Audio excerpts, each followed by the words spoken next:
Welcome to another episode of OffAir, the stay home lockdown edition.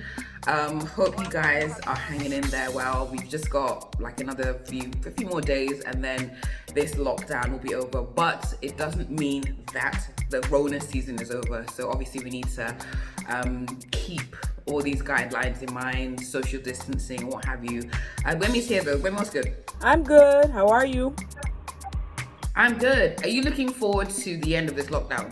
Not really. I'm a bit worried. To be honest. But I woke up early today to pretty much gather all the things I need, do some more shopping so I don't have to go into the stores or to the market or anything. Because I just don't want to be mingling with, more people. Yeah. I feel you. It's like, on one hand, I'm just like, oh, fantastic. But then on the other hand, I'm just like, we're not out of the woods yet. It's not like they're saying that, we're out of danger, everything can go back to normal. So because according to reports, we're now at the community infection stage, it means we possibly could be seeing some crazy numbers. I'm hoping I'm wrong. I hope so. I hope, stay safe. By some sheer miracle or something, that the numbers go down and they're not like doctored numbers, they're actual serious, there's a serious decline somehow, some way, I don't know, whatever it is. People usually say God is a Nigerian. Let's see if that is true. I've also been hearing, like, I've had one or two people in the medical field tell me that there is actually proof that the virus doesn't do well in hot countries, but then if you, I was reading an article that somebody in Singapore wrote, and they're like, look, the weather here is quite hot all year round, and we are dealing with some crazy cases. So I don't even know what to believe. On the flip side, what the hell is happening in Kano? What is going on in Kano? Are they trying to say that almost 1,000 people died in about 2 weeks and it's down to malaria? They said malaria, diabetes, high blood pressure, etc. You know what? It's okay. Let's not argue. Maybe that's what they said killed them. It's okay. May their souls rest in peace. Leave it. Can they lock down that state? Can they just lock down that state till they know exactly what's going on? I think they do have a lockdown. Well, all the other states apart from Lagos, Abuja, and Ogun have that mandatory 2-week lockdown. I mean, that's what the president said. So let's hope that. But I heard that for a lot of the people that died, they didn't actually do autopsies. They didn't do autopsies, and now the authorities have given people in the medical field to go ahead and do verbal autopsies, and I'm just like, what is a verbal autopsy? What is that? I don't know. So, but I don't want to talk about it too much. Let's move away from this topic.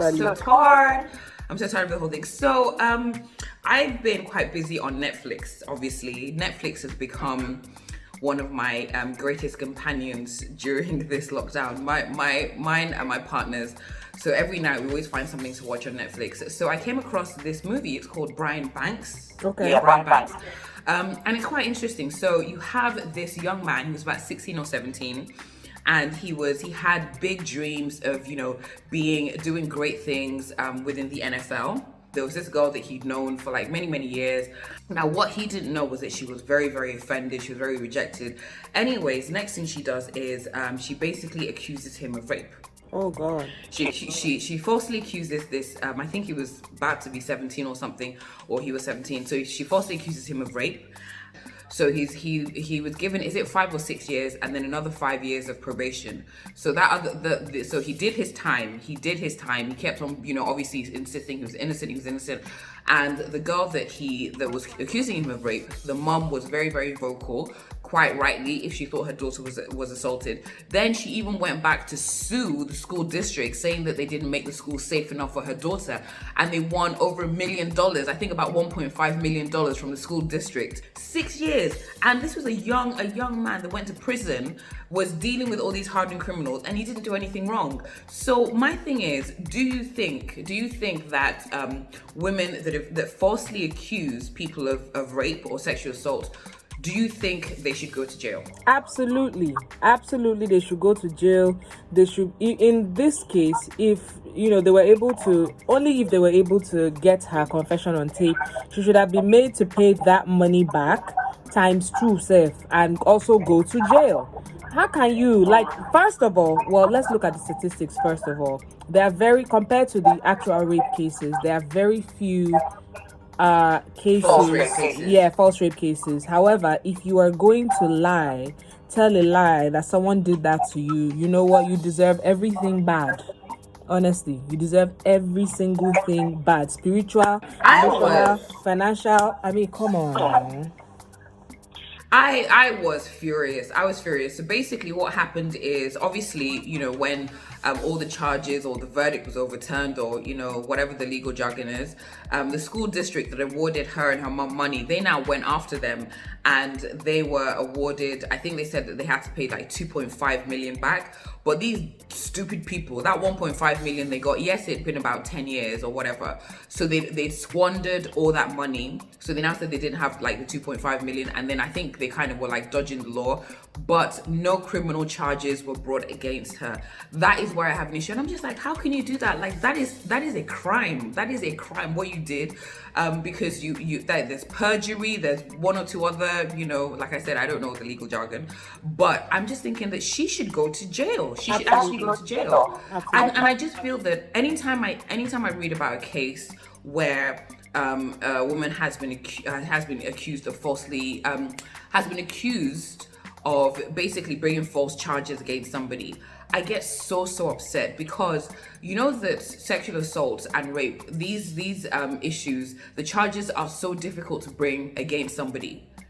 You know, so it's so difficult. So you have so many women, so many people in general who have been victims of sexual assault, who have been victims of rape. But because it's such a, because that consent is such a tricky thing to prove. So you have so many people that are still, they were victims and they're still victims because they haven't experienced justice. So you have people that are dealing with things that have changed them as people for the rest of their lives. They've changed who they are. They've changed the way they trust people. You have those people that are dealing with these horrible situations. And then you have you, who is, maybe because you were offended, maybe because you felt rejected, maybe because whatever, you now falsely accuse somebody of rape. And I just feel that you are like the devil. You are just horrible, and I think they should do jail time. Anyways, so make sure you catch that movie. It's called Brian Banks. It's on Netflix. I'll check it out. I've stuck to like lighter stuff, basically, you know, just fun stuff. I like this reality show called Too Hot to Handle. I watched that. Just stuff. Wait, explain that. Is that the one that people there's $100,000 if you don't have sex with somebody? Yeah. Baby, what can keep me away from $100,000? What this small sex? Apparently, the country was worrying them so much that they just had to. So that was funny. I mean, it was just a light, silly show to watch. It wasn't anything serious. So definitely. Can I ask something? So are people struggling? Were people struggling? Of course they were struggling. They put all these very, very attractive people, guys and girls, in this exotic place. Think somewhere that looks like the Maldives, something like that. And they give them all the food and the alcohol that they can get. They take away their devices. So all they have to do is just talk to each other. On the first day, within hours, people were kissing. Oh. And there's a Nigerian guy on there. So check it out. I will, but for me, it's just unrealistic, because I'm thinking like, okay, who's my celebrity crush? Brad Pitt, Idris Elba. If I was in that competition and they were there, and I knew that all I needed to do was resist. Okay, obviously I'm not married, let's say, but all I need to do is resist them, and I get $100,000. There's no competition. There's no how Konji would catch me that would make me risk $100,000. Well, I don't know about you. Here's the thing: it wasn't like each person gets 100,000. The 100,000 there was supposed to be one winner. The problem was that some people were able to keep themselves. You know, they were not doing anything, but other people could not just help themselves, which was messing it up for everyone. So you know, in a group. Oh, so wait, they had to share the $100,000? Yeah, something. It was not shared, but they were looking for a winner. Do you understand? So the person who doesn't fall for temptation. So a lot of people were like strong, and then some people were like, oh, just one kiss. And the trick was they didn't tell them what each sexual act was gonna cost. They didn't say from the beginning, oh, a kiss is $500 or a kiss is $3,000. So it was when they would actually sorry. commit the act that they would now find out, oh, this person cost us XYZ amount of money. So yeah. No, sorry, I love money too much. That's what I'm saying. You can vouch for yourself, but what about the other people in the group?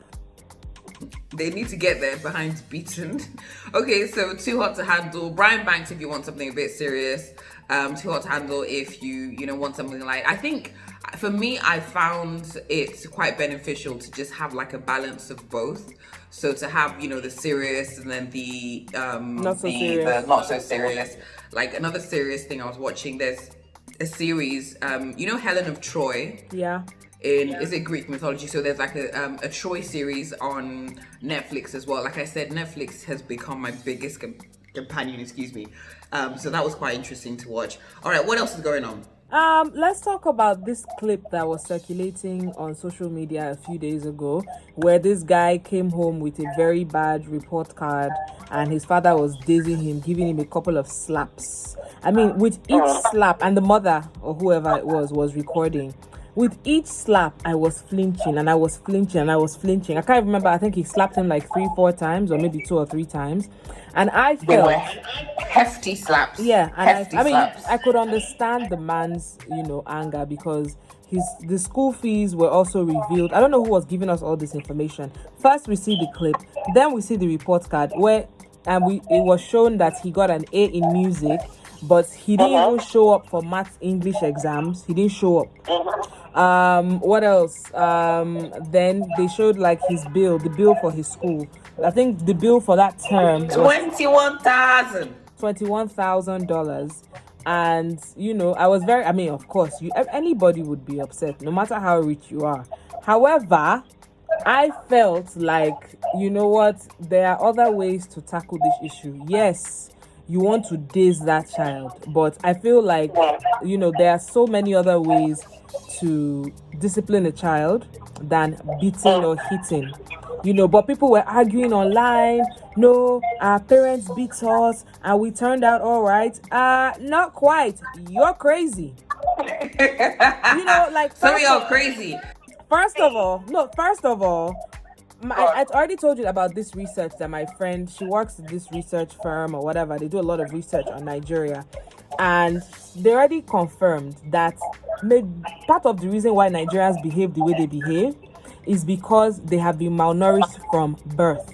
Like 80 to 90% of Nigerians who are born in Nigeria don't get the adequate nutrients when they are babies, and so their brains don't fully develop, and that explains why some people are the way they are. So first of all, you're malnourished because they only fed you pap when you were small. No, I'm sorry. They only fed you pap when you were small. Then your parents are bashing your head in, and then you think you're normal. Nah, B, you're not. Nope. When I saw that, first of all, I was quite shocked that the mother was filming. I'm like, that's not something you should be filming. So I was talking to my mom about it. My mom's like, that's not the mother. That's the dad's wife. So basically, she's like, that's not his mother, because there's no. For me, I'm just thinking, how can a mom do that? Why would she film that? It just didn't make sense to me. I can fully understand the dad's anger. You don't know what he had to do to get that money to pay for the school. I can fully understand it. But for me, and knowing I have a son now, and I just can't imagine, sort of beating him like that, or letting his, dad beat him like that in front of me. I feel that there are other ways to discipline. Not saying that I'm not going to spank my child. I definitely will spank my children. But I just feel that was a bit extreme. Now, one thing I wanted to know. Go on. What did you say? Did you ever get spanked or flogged as a child? My late dad, God rest his soul, he had one cane. He had, what do we call it? Atorielenu mefa. And anytime we just saw it, everybody just sat quietly. So my dad, he never really, I think he just used it twice. And it was, oh my gosh, what happened? Oh yeah, I burnt my sister with an iron, so he used that on me. Like just two lashes.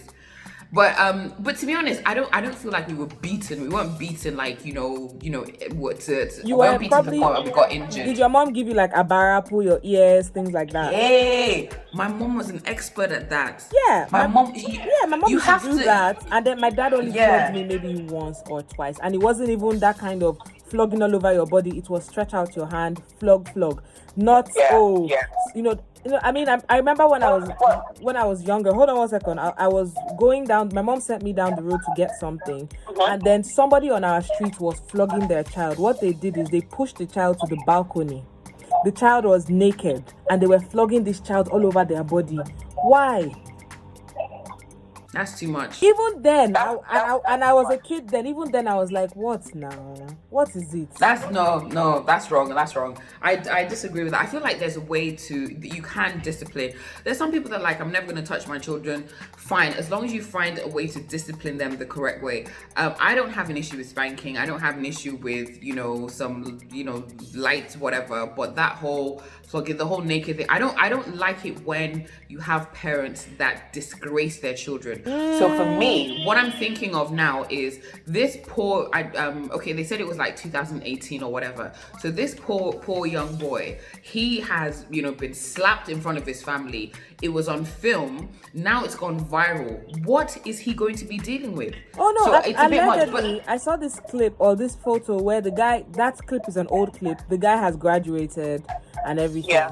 So that's an old clip. But my thing is, did you see that tweet where someone said, "Oh, are you even Nigerian if your parents did not rub pepper all over your body?" Nah, B. My parents did not rub pepper all over my body. They never did that to me.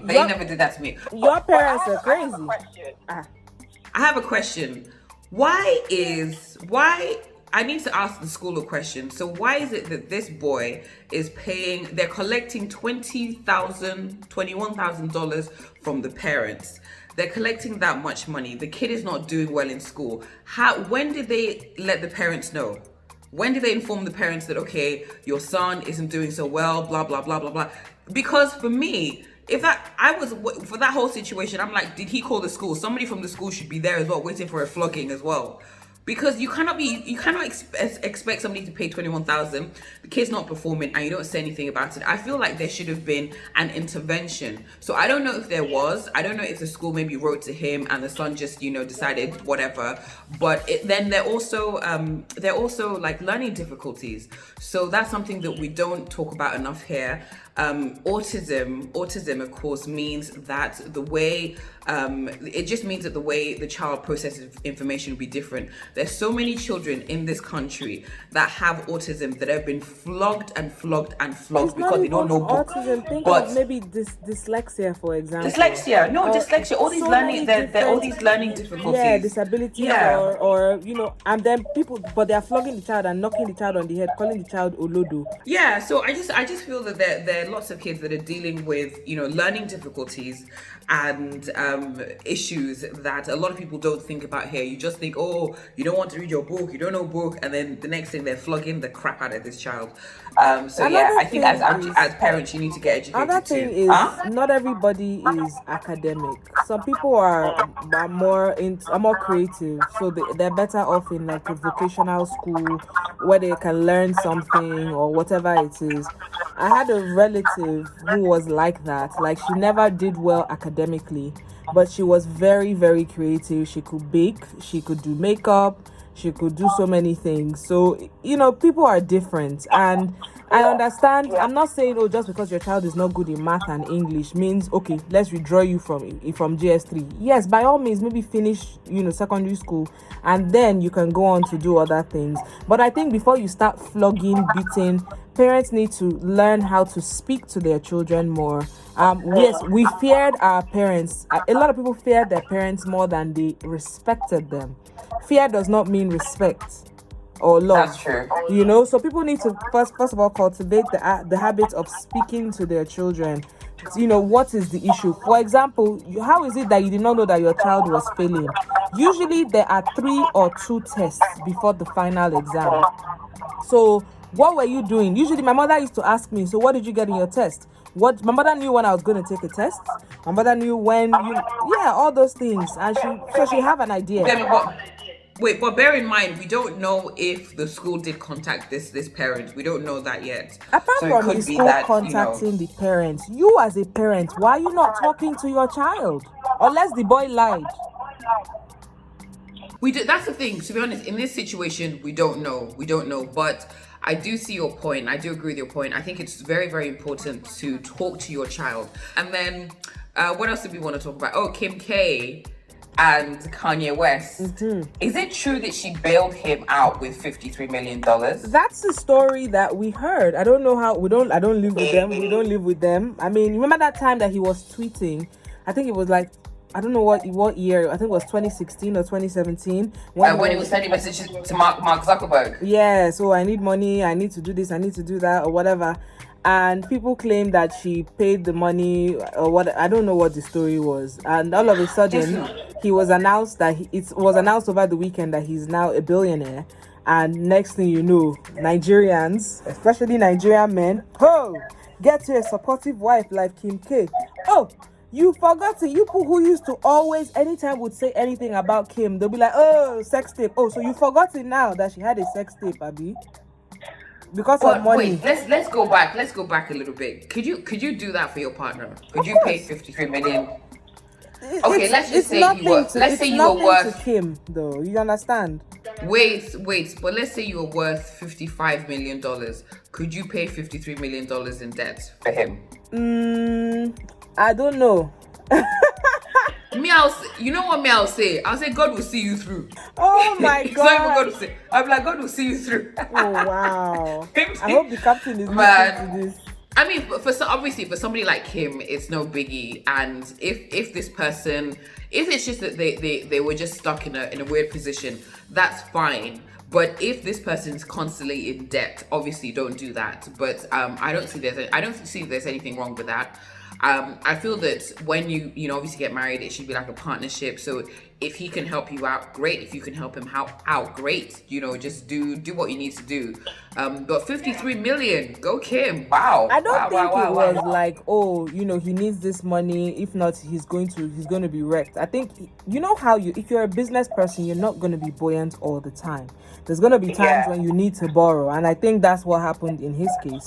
I heard that he invested the money that he needed.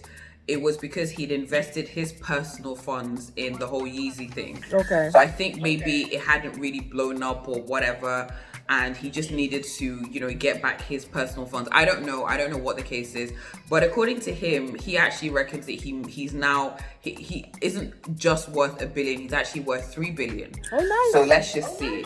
Yeah, that's what he said. He went for the people at Forbes saying you guys can't count properly, that I'm actually worth like 3.3 billion or something. Like, and I'm put some respect on my name, please. As in, but you know what? Need to put some respect on Kimmy K's name, because I'm like, what? But that's, at the end of the day, that's what it's all about. That's your partner. Yeah. That's the person that's supposed to look out for you first. So, I mean, shout out to her. So, we are going to try to, because I think our last episode was a bit too serious. So we're going to try to lift things up a little bit. And we've played Never Have I Ever twice. So we're going to play the finger down challenge. Yeah. Now bear in mind, my nails look like they've been nibbled on by rodents. Nobody's looking at your nails, girl. Everybody understands. I'm looking at my nails thinking, oh my goodness, this is look at my crackhead nails, man. It's such a shame. But anyways, and you know what's so crazy? Even after this lockdown's lifted, I don't think I can just stroll into a salon. I have to just wait. So somebody send me a YouTube video on how to do my nails. All right, so we're gonna play the finger down challenge, and are we gonna be honest? Are we gonna? Can I skip on the 2 questions? Don't I don't trust you. All right. Okay, no problem. Okay. All right, put your fingers up. Okay, here we go. Put a finger down if you've gone 3 days without showering. Put a finger down if you farted at work. Put a finger down if you've plotted against an ex. Put a finger down if you've kissed your friend's boyfriend before. Put a finger down if you've stayed in a club until 7 a.m. Put a finger down if you've had a fight before. Put a finger down if you've been stalked. Put a finger down if you've stalked someone before. Put a finger down if you've spent most of your time sleeping during the lockdown. Put a finger down if you've lied since the start of this game. How many fingers do you have up? What? How many fingers do you have up? 3. Oh wow, I have 5. So you've kissed your friend's boyfriend before? No, I didn't say yes to that one. I've never done that. And I don't mess with my friends. What do you put your hand down for? Sleeping? Both the stalking ones. I've stalked somebody and I've been stalked. I've not stalked anybody. I have. No. But my stalking was gentle. It wasn't like sort of, psychotic. I just wanted to know, what's that Neo song? Do you think of no me? stalker ever thinks that their stalking is psychotic. None. No, but it was like, I didn't, it was just, I was just trying to see what he was up to. Sure. So this could be like online stalking as well. And I just wanted to know that, was there anybody else? Do you still think about me? Do you miss me? All of that stuff. But, I've been delivered. Gbemi, you've never stalked an ex online. No, see, really? When I tell you I'm done, like, you don't exist anymore. Goodbye. I'm telling you. Like, when I caught you, it's gone. And there's no go, let's get back together. I don't do that. Bye is bye. You never existed. You never even did it. I've only done that once though. There's only one person that I did that with, and then it was just so draining. And it was so draining and exhausting. And I was just like, I don't have energy to be doing this. What? To cut the person out? No, it was draining, like stalking them. It was like, because I just wanted to know what he was up to. I was just like, is there somebody else? Does he still miss me? Does he, so it was that curiosity that just drove me. And then the next thing, it just took so much of my time. And after a while, I was like, you know what? I can do better than this. So I only did that once. And then, after, with subsequent relationships, when things didn't work out, I might just like snoop every now and then on your page, but I never like went the whole, No. I mean, I actually but this was back in the day. This was like over a decade ago. I actually created a fake Facebook account so I could follow this guy. Let me tell you something. And I think it's even for friendships too, or whatever it is. It's, first of all, it's, I try my best to make sure everything works out well. And if it doesn't work out well, and I know I'm walking away from this friendship or relationship knowing that I tried my best. So it is goodbye, so long, farewell. In fact, if I see you in person, it's like I didn't even see you. You are just part of the atmosphere. That's just But you're generally, are you like still friends with your exes, or you hate them, or what? I don't hate them. You don't even, I say you don't exist. You don't understand. Now there are some but they say that this is the best way to know if you've gotten over somebody is when you're indifferent. I mean, and that's what I'm saying. I would say like, that. Do you understand? No, but then not like as in you can see them, you can be like, what's up, and it just isn't anything to you. Yeah, it's a what's up and everything. And if someone says, did you put this? My mind has already programmed to say no. I don't even know that person. Yeah, they want to do like that. You know what? I was thinking the other day, I don't know what made me start thinking about it. And I was just like, there's this guy that I dated that I've just denied. And I saw him was it on social media. And I was just like, I used to date this guy, but I've denied it ever since. I actually believe that I didn't date him. It's so crazy. I managed to convince myself because I lied about it so much. I was like, wow. Was he a bum or what? It was just a mistake. The whole thing was a mistake. Ooh. It was just a big error. So, I decided to delete that portion of my life. The ex that you never claim. Everybody has that ex that never claim. Are you the ex that they never claim? If I saw him today, I'd be like, hi, my name's Toolz. What's your name, please? Yay! I'm sorry. No, it shouldn't have happened. Never, ever, ever. Big mistake. Wow. Anyway. But generally, I'm kind of okay with my exes. They're just a handful that maybe just annoyed me afterwards that I just can't be bothered to talk to. But there's nobody that I feel strongly about. I'm just like, God bless you. I come to your wedding. Hope you're alright. I'm not really. You alright? Yeah, I'm not really. There's nobody that I hold any. No, there's nobody that I hold any like strong feelings against or something. For that, yeah. I'm thinking about so to make I'm at peace now. Yeah. I'm not regretting stalking. All right then, so guys, make sure you stay safe, and we need to give a big shout out to one of our friends, Tunde. He's got a new program. It's called With Tunde, and it is a special series of targeted video conversations and investigations. So you can catch it on TVC. It premiered on the 18th of April, and you can catch it on TVC. And make sure you follow him on Instagram. I'm sure there's lots more information there. So best of luck, Tunde, with your show. All right, shout out to Tudeti. Congratulations on the new show. All right, thank you for watching and I guess listening to OffAir with Gbemi Toolz. And then, so I think it would be so cool if our listeners did the same, finger down challenge. Yeah. So just say how many fingers you had left standing at the end of the challenge. I had 5 left. Yeah, that's fine. But I want to know what our listeners, like our OffAir gang, like, do you guys have like 5 fingers? Do you have like 0? I don't know. Let us know which questions you answered yes to or no to. All right. But most importantly, please be safe. Things might be getting a bit crazy, and we want to make sure that all of you guys are safe so you can watch us next time. All right. Bye.